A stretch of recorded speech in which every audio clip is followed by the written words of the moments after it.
Enter the world of the artisans with Dulux Ambience. In this video, we will show you how to create the tarnished steel effect from the blacksmith's collection. We will need the following Dulux products and the following tools.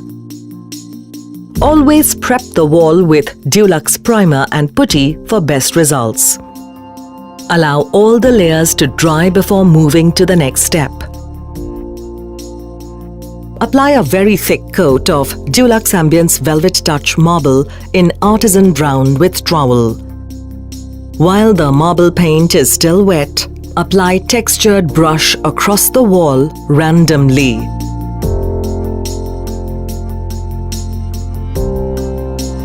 Allow paint to dry. Apply Dulux Ambiance Velvet Touch Metallic Silver in Lights Out with a sponge across the wall. Allow paint to dry. Apply Dulux Ambiance Velvet Touch Metallic Bronze in Pure Bronze with sponge across the wall. Allow paint to dry.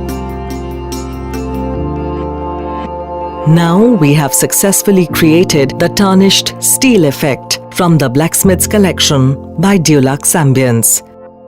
For more collections, visit duluxambience.com. Personalize your world with the new Dulux Ambience collection.